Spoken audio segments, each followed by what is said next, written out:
رضي الله عنه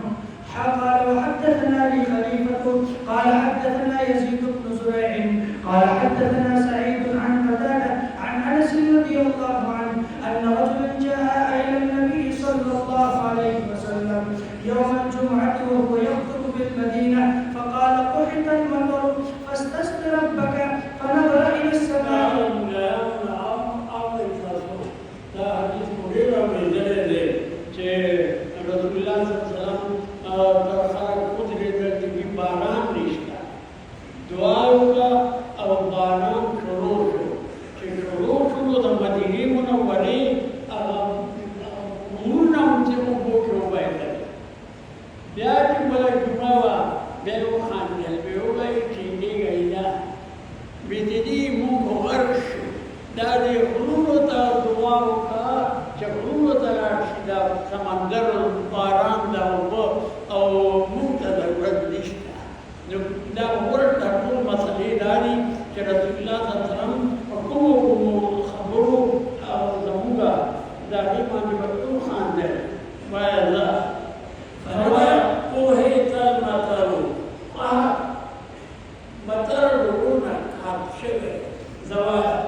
فنظر إلى السماء وما نرى من سحاب فاستسقى فنشأ السحاب بعضه إلى بعض